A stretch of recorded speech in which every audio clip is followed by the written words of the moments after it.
Hello friends, welcome back in the next video lecture. Standard 11th subject English. Topic છે Unit 2 તેમાં read 2 એમાં part 2 unit 2 માં જે આપણે રીડ યુનિટ 2 માં જે રીડ 1 છે સોરી એમાં પાર્ટ 2 બરાબર છે એ આપણે આજના વિડિયો લેક્ચરમાં આપણે જોવાના છે. લાસ્ટ વિડિયો લેક્ચરમાં આપણે ઓટોફેબ ટેકનોલોજી પાઠ આપણે સ્ટાર્ટ કર્યો હતો બરાબર છે તો એ આપણે આગળ વધારીએ. ઓટોફેબ ટેકનોલોજીમાં લાસ્ટ વિડિયો લેક્ચરમાં આપણે જોયું હતું કે જે કોઈ પણ વસ્તુ છે એ આપણી જૂના મટીરિયલમાંથી નવી મટીરિયલમાં એનું ઉત્પાદન કરવું બરાબર છે એને ઓટોફેબ ટેકનોલોજી કહેવાય કે ઓટોમેટેડ ફેબ્રિકેશન કે સ્વયં સંચાલિત રીતે એનું જે ફેબ્રિકેશન થાય બરાબર છે એનું નવીનીકરણ થાય એનું નિર્માણ થાય એને એ જે ટેકનોલોજી છે એને ઓટોફેબ ટેકનોલોજી કહેવામાં આવે છે. અને લાસ્ટ વિડિયો લેક્ચરમાં આપણે જોયું હતું કે ઓટોફેબ ટેકનોલોજીનું મહત્વ કેવી રીતે વધતું જાય છે. એના ફર્સ્ટ બે ટોપિક આપણે જોયા હતા. બેટર પ્રોડક્ટ ક્વોલિટી, ઉત્પાદિત વસ્તુની ચડિયાતી ગુણવત્તા થાય. મોર રિસાયકલ એટલે વપરાયેલી કે ફેંકી દેવાયેલી ચીજ વસ્તુઓમાંથી નવી ચીજ વસ્તુ બનાવવાનું જે રિસાયકલિંગ પ્રોસેસ છે એ પણ થાય છે. એના પછી આગળ વધીએ હવે તો એના પછી જોઈએ કે the return of the village craft worker. Return એટલે પાછું આવવું. વિલેજ ક્રાફ્ટ વર્કર એટલે કે ગામડાના કારીગરો. ક્રાફ્ટ વર્કર એટલે કારીગરો થાય.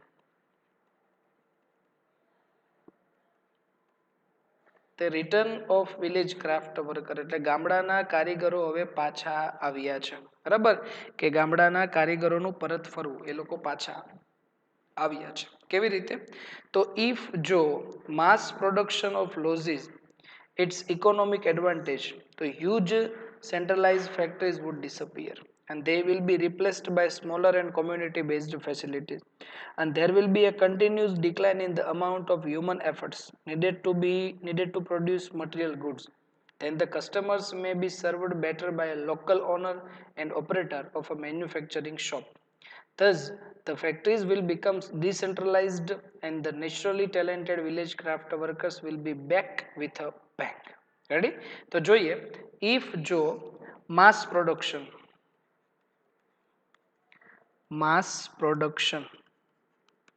હવે માસ પ્રોડક્શન એટલે શું થાય તો જથ્થાબંધ ઉત્પાદન થાય. જથ્થાબંધ ઉત્પાદન કે જો જથ્થાબંધ ઉત્પાદન જે છે બરાબર એનો ઇકોનોમિક એડવાન્ટેજ એટલે આર્થિક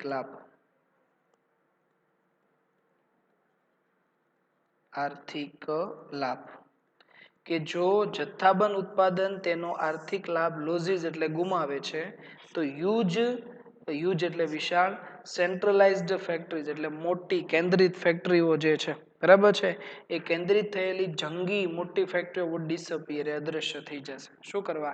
કારણ કે જથ્થાબંધ ઉત્પાદન તેનો આર્થિક લાભ ગુમાવશે. શું કરવા? કારણ કે આપણે જોઈએ ને ઓટોફેબ ટેકનોલોજીમાં ગ્રાહકની જે પસંદગી છે એ પ્રમાણે વસ્તુ બને છે એટલે જે જથ્થાબંધ એક સાથે ઘણી બધી વસ્તુનું ઉત્પાદન થઈ જાય પણ એ ગ્રાહકને બનતી ન હોય એટલે એ વસ્તુ કોઈ લેશે નહીં. એટલે કીધું છે if mass production loses its economic advantage કે જો જથ્થાબંધ ઉત્પાદન તેનો આર્થિક લાભ ગુમાવશે તો huge centralized factories would disappear કે વિશાળ કેન્દ્રિત થયેલી ફેક્ટરીઓ છે એ અદ્રશ્ય થઈ જશે, બંધ થઈ જશે. and they will be replace એટલે સ્થાન લેવું. તેનું આ મોટી ફેક્ટરીનું સ્થાન કોણ લેશે? સ્મોલર નાની અને કોમ્યુનિટી બેઝડ ફેસિલિટીઝ.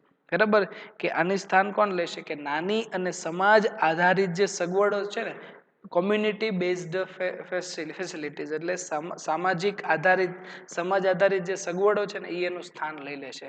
એટલે મોટી ફેક્ટરી છે એમાં ઘણું બધું ઉત્પાદન એક સાથે ઘણું બધું થાય છે પણ હવે ઘણું બધું ઉત્પાદન એક સાથે થાય પણ ગ્રાહકો લેવા તૈયાર નથી એટલે આ કંપની બંધ થઈ જશે. એની જગ્યાએ નાની સમાજ આધારિત કંપનીઓ છે ને એ શરૂ થશે. રેડી? તો એ વાત કરી.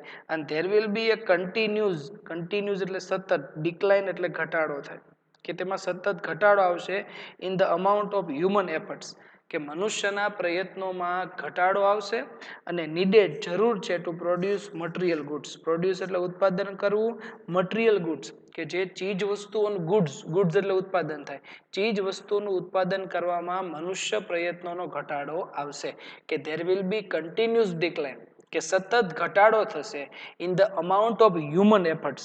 બરાબર છે, કે ચીજ વસ્તુના ઉત્પાદન માટે જરૂરી માનવી પ્રવૃત્તિઓમાં સતત ઘટાડો થઈ જશે.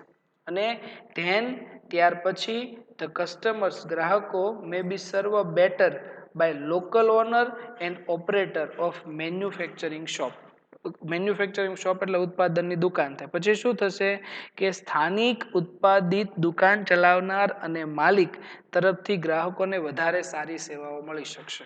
લોકલ ઓનર એટલે સ્થાનિક માલિક થાય, ઓપરેટર એટલે સંચાલક થાય, મેન્યુફેક્ચરિંગ શોપ એટલે ઉત્પાદિત દુકાન. બરાબર, એના દ્વારા ગ્રાહકને વધારે સારામાં સારી એની ટૂંકમાં સારામાં સારી શું થશે, એની સેવા એને સારામાં સારી મળી શકશે. અને ધસ આમ ધ ફેક્ટરીઝ, આ ફેક્ટરીઓ જે છે વિલ બીકમ ડિસેન્ટ્રલાઇઝ. ડિસેન્ટ્રલાઇઝ એટલે વિકેન્દ્રીકરણ થાય, વિકેન્દ્રીકરણ. બરાબર, સેન્ટ્રલાઇઝ એટલે કેન્દ્રીકરણ થાય અને ડિસેન્ટ્રલાઇઝ એટલે વિકેન્દ્રીકરણ. મોટા પાયા પર જે ઉત્પાદન થતું હોય ને એને સેન્ટ્રલાઇઝ કહેવાય, અને નાના પાયા પર ઉત્પાદન થાય ને એને ડિસેન્ટ્રલાઇઝ કહેવાય. તો શું બનશે કે આ ફેક્ટરીઓ જે છે વિલ બીકમ ડિસેન્ટ્રલાઇઝ, એનું વિકેન્દ્રીકરણ થશે.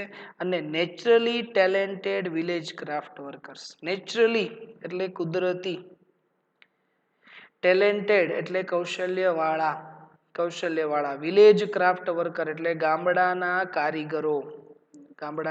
કારીગરો વિલ બી બેક, ઈ પાછા આવશે વિથ અ બેંગ. બેંગ એટલે આમ ટૂંકમાં એક સફળતાપૂર્વક. બરાબર છે, એ લોકો પાછા આવશે. શું કરવા? કારણ કે આમાં સાચું ટેલેન્ટ બહાર આવશે, કારણ કે ગ્રાહકોને જે વસ્તુ જોતી છે એ ટેલેન્ટ આવા ગામડાના જે બધા કારીગરો, ટેલેન્ટેડ જે બધા કૌશલ્યવાળા કારીગરો હોય ને એની પાસેથી મળશે. એટલે આ બધી ફેક્ટરીઓનું વિકેન્દ્રીકરણ થશે અને the return of village craft worker, ગામડાના કારીગરો પાછા આવશે. કોનાથી?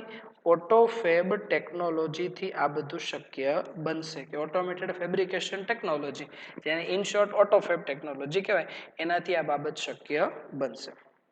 એના પછી ચોથો મુદ્દો છે કે ન્યૂ મેડિકલ ટ્રીટમેન્ટ્સ. ન્યૂ એટલે નવી, મેડિકલ ટ્રીટમેન્ટ્સ એટલે તબીબી સેવાઓ. બરાબર, કે નવી તબીબી સેવાઓ થશે. કેવી રીતે? કે soon the scale of autophagy will shrink to nano structure level. શું કીધું છે કે આજે નેનો સ્ટ્રક્ચર લેવલ, બરાબર છે, કે soon the scale of autophagy will shrink એટલે ઘટવું થાય, ઘટશે, of nano structure level, કે આ સૂક્ષ્મ જે સ્તરનું જે લેવલ છે ને એમાં ઘટાડો આવશે. બરાબર, કે ખૂબ જ ઝડપથી ઓટોફેબના માપક્રમ સૂક્ષ્મ માળખાગત કક્ષામાં આવી જશે, કારણ કે આ બધું નેનો સ્ટ્રક્ચર, નેનો ટેકનોલોજી આવે ને, નેનો સ્ટ્રક્ચર. બરાબર, ખૂબ જ સૂક્ષ્મ સ્તર થઈ જશે, ખૂબ જ સૂક્ષ્મ સ્તર થઈ જશે. કે soon the scale of autophagy will shrink to nano structure level, એ ખૂબ સૂક્ષ્મ સ્તરમાં આવી જશે. એટલે અત્યારે તમે જુઓ, અત્યારે આધુનિક વિશ્વમાં તમે જુઓ તો બધા મેડિકલના સાધનો છે, બધા એટલા બધા સૂક્ષ્મ થઈ ગયા છે કે એક નાનું એવું મશીન છે, માણસના શરીરની અંદર જાય અને આખા શરીરની રચના સમજી લે, આપણે ટીવીમાં કે સ્ક્રીન ઉપર જોઈ શકીએ. તો આ બધું સ્તર છે ને નીચું આવશે. બરાબર, અને ત્યાર પછી the size of newly manufacture medical instrument, અને આ જે નવા ઉત્પાદિત તબીબી મેડિકલના જે બધા સાધન જે છે ને એનું કદ છે ને વિલ બી નો બિગર, એનું કદ છે ને મોટું નહીં હોય. તેના ડ્રગ મોલેક્યુલ એટલે નાનામાં નાનો કણ. બરાબર છે, એક નાનામાં નાના કણ કરતા વધારે એનું કદ મોટું હશે નહીં. અને ઇટ વિલ બી પોસિબલ, શક્ય બનશે ટુ રિકન્સ્ટ્રક્ટ એટલે પુનઃ નિર્માણ કરવું. બરાબર છે, ratified tissues and even reversal of manufactured tissue decay will be done. જો શું કીધું છે કે પછી તો નવી ઉત્પાદિત વૈદિક સાધનોનું કદ એક દવાના પરમાણુથી મોટું નહીં હોય, અને સમર્થિત સજીવ કોષને પુનઃનિર્મિત કરવાનું અને પૂર્ણ વિકસિત કોષને મૂળ સ્વરૂપમાં લઈ જવાનું અને નાશ કરવાનું શક્ય બનશે. ઇટ વિલ બી પોસિબલ, શું શક્ય બનશે? ટુ રિકન્સ્ટ્રક્ટ, પુનઃનિર્માણ કરવું, રેટિફાઈડ ટિશ્યુઝ, માનવીના શરીરના કોષો, and even reversal of matured tissue decay will be done. અને જે બધા સૂક્ષ્મ કોષો જે હશે એને મૂળ સ્વરૂપમાં લઈ જવાનું અને એનો નાશ કરવાનો, બરાબર. ડીકે, ડીકે એટલે નાશ કરવો, એનો નાશ કરવાનું શક્ય બનશે. પછી કીધું છે the extension of human life. Extension, extension એટલે લંબાવવું થાય, લંબાવવું. Human life span, life span એટલે આયુષ્ય, લાઈફ સ્પેન એટલે શું થાય? આયુષ્ય, બરાબર છે. કે માણસોનું આયુષ્ય જે છે ને લંબાવવાનું વિલ કન્ટિન્યુ, લંબાવવાનું શરૂ થશે, એટલે માણસ વધારે જીવન જીવી શકશે. અત્યારે તમે જો કે મોટા ભાગના જે બધા અશક્ય રોગો એની સારવાર થાય, કેન્સર છે તો એની સારવાર થાય, ડાયાબિટીસ છે એની સારવાર થાય, અલા ઘણા બધા ક્રિટિકલ ઓપરેશન્સ થાય, તો માણસનું જીવન લાંબુ ચાલશે, એનું આયુષ્ય મર્યાદા વધશે. અને the health of old people will improve, વૃદ્ધ લોકોના સ્વાસ્થ્યમાં સુધારો થશે. અને it is likely that people will gain ability to painless redesign their bodies. જો it is likely શું બનશે? કે લોકોને શક્ય શું બનશે? કે લોકોને તેમના શરીરને દર્દ વગર ફરી આરોગ્યપ્રદ બનાવવાનું શક્ય બનશે. શું કીધું? Likely that people will gain એટલે મેળવવું, એબિલિટી ક્ષમતા, પેઇનલેસલી એટલે દર્દ વગર, રીડિઝાઇન ધેર બોડીઝ કે દર્દ વગર તેનો જે દુખાવો હોય દર્દ વગર એ ફરી આરોગ્યપ્રદ બનાવવાનું શક્ય બનશે. તો ઓટોફેબથી ન્યૂ મેડિકલ ટ્રીટમેન્ટ્સ વાત કરી છે કે નવા તબીબી વૈદ્યકીય દવાખાનાના બધા જે સાધનો છે, બરાબર, એમાં એની સાઇઝમાં ફેરફાર થશે. પછી કે જે જૂના કોષો છે એને મારી શકાશે, નવા કોષોનું ઉત્પાદન કરી શકાશે, માણસોનું આયુષ્ય વધશે અને વૃદ્ધ લોકોના સ્વાસ્થ્યમાં સુધારો થશે. એના પછી નેક્સ્ટ જોઈએ કે ધ કમ્બાઇન ઇફેક્ટ ઓફ સચ ચેન્જીસ કુડ બી ડ્રામેટિક. કમ્બાઇન ઇફેક્ટ એટલે સંયુક્ત અસર થાય, સંયુક્ત અસર. ધ કમ્બાઇન ઇફેક્ટ સચ ચેન્જીસ, આવા બદલાવ કુડ બી ડ્રામેટિક, ડ્રામેટિક એટલે કે નાટ્યાત્મક, કે આવા સંયુક્ત અસરના આવા બદલાવો નાટ્યાત્મક બનશે. અને ઇટ ઇઝ બિલીવ ધેટ, એવું માનવામાં આવ્યું છે કે આફ્ટર સમ યર્સ, થોડાક વર્ષો પછી, small mountain top community could be self sufficient with collection of fabricators and solar power generator. શું કીધું છે? કે આવા પ્રકારના ફેરફારોની સંયુક્ત અસર અકલ્પનીય હશે અને એવું માનવામાં આવે છે કે થોડાક વર્ષો બાદ કોઈ પર્વત શિખર પર રહેતો એક નાનો સમાજ આ પ્રકારના સાધનોને અને સૂર્યશક્તિ વાળા જનરેટરના સંયોગથી આત્મનિર્ભર થઈ શકશે. બરાબર છે કે નહીં? શું કીધું? સેલ્ફ સફિશિયન્ટ, સેલ્ફ સફિશિયન્ટ એટલે આત્મનિર્ભર, પોતાની જાત પર ટકી રહેવું છે. સૌ નાનામાં નાનો સમાજ હશે ને, સ્મોલ માઉન્ટેન ટોપ કોમ્યુનિટી એટલે દૂરના ગામડામાં રહેતો સમાજ, ગામડામાં રહેતું નાનું ઘર છે ને એ પણ આત્મનિર્ભર બનશે with collection of fabricators and solar power generator. બરાબર છે કે સૌર ઉર્જાના જનરેટરથી, આ ફેબ્રિકેટરથી એ પણ પોતે આત્મનિર્ભર બનશે, એટલે કે પોતાનું ગુજરાન છે તે ચલાવી શકશે. પછી કીધું છે as the methods of autofab advance, the form of raw materials will be unimportant. Sophisticated autofab machines will be capable of rearranging molecular structures to generate any object from them. અને પછી કીધું plastic milk jugs and last night's punctured car tube could be molecularly rearranged to get a new table lamp. એની પછી વાત કરી છે કે as the methods of autofab advance, આ autofab advance ની જે પદ્ધતિ છે ને, બરાબર, એ જેમ જેમ આગળ વધશે ને તો the form of raw materials will be unimportant. કાચા માલનું સ્વરૂપ છે ને એ મહત્વનું નહીં હોય પછી. અને sophisticated એટલે અતિ આધુનિક, સોફિસ્ટિકેટેડ એટલે અતિ આધુનિક ઓટોફેબ મશીન્સ કે અતિ આધુનિક ઓટોફેબ મશીન્સ વિલ બી કેપેબલ, એ શક્ય બનશે, ઓફ રીઅરેન્જિંગ એટલે કે ફરીથી ગોઠવણી કરવી, મોલેક્યુલર સ્ટ્રક્ચર્સ એ પરમાણુના, મોલેક્યુલર એટલે અણુના બાંધકામમાં ફરીથી ગોઠવણી શક્ય બનશે, to generate any object from them, એમાંથી કોઈ પણ વસ્તુનું ઉત્પાદન કરવા માટે એ ફરીથી એનું બાંધકામ, ફરીથી ગોઠવણી શક્ય બનશે. અને પ્લાસ્ટિક મિલ્ક જગ એટલે પ્લાસ્ટિકની મિલ્ક દૂધ, પ્લાસ્ટિકનો જગ દૂધનો, એન્ડ લાસ્ટ નાઇટ્સ પંક્ચર્ડ કાર, અને ગઈ રાત્રે પંક્ચર થયેલી કારની tube could be molecularly rearranged to get a new table lamp. શું કીધું છે કે દૂધના પ્લાસ્ટિકના જગ અને ગઈ રાત્રે પંચર થયેલી કારની ટ્યુબના પરમાણુના માળખાની પુનઃ ગોઠવણી કરી નવો ટેબલ લેમ્પ બનાવી શકશે. પ્લાસ્ટિકના જગમાંથી અથવા કારની ટ્યુબમાંથી એક નવો ટેબલ લેમ્પ એમાંથી બની શકશે. અને આ વસ્તુ જે બનશે કે પ્લાસ્ટિકનો જગ હોય, પ્લાસ્ટિકનો જગ અથવા કારની ટ્યુબ હોય, બરાબર, એમાંથી શું બનશે? તો આ બેમાંથી ન્યૂ ટેબલ લેમ્પ બની શકશે, ટેબલનો લેમ્પ બનશે. તો આ વસ્તુ છે ને એ ઓટોફેબથી એ વસ્તુ પોસિબલ બનશે. એના પછી જોઈએ કે હાઈલી ઇમ્પ્રુવડ ઓટોફેબ ટેકનોલોજી, કે ઉચ્ચા દર સુધી સુધારેલ ઓટોફેબ ટેકનોલોજી વિલ પરહેપ્સ કદાચ બી એબલ સક્ષમ બનશે to meet all our material desires.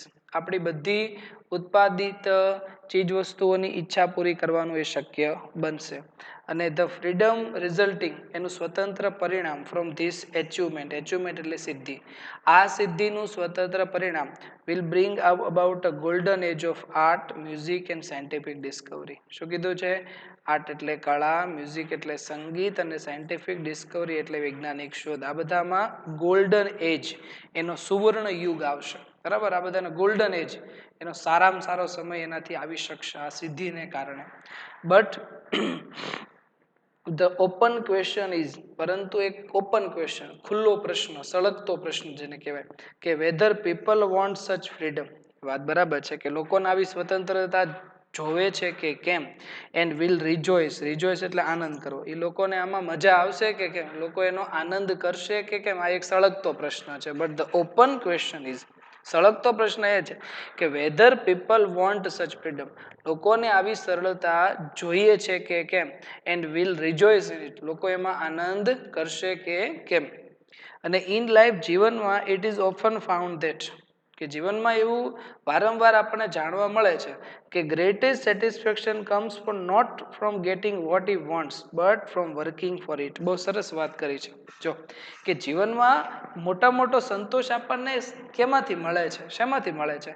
તો ગ્રેટેસ્ટ સેટિસ્ફેક્શન, મોટો સંતોષ, કમ્સ, આવે છે, not from getting what he wants, એને જે જોઈએ છે એમાંથી નહીં, but from working for it, એને કામ કરવાથી એમાં સંતોષ મળે છે. આપણે જે વસ્તુ જોતી હોય આપણને મળી જાય એ સંતોષ નથી. સંતોષ શું છે? એ વસ્તુમાં કામ કરીએ ને એ સંતોષ છે.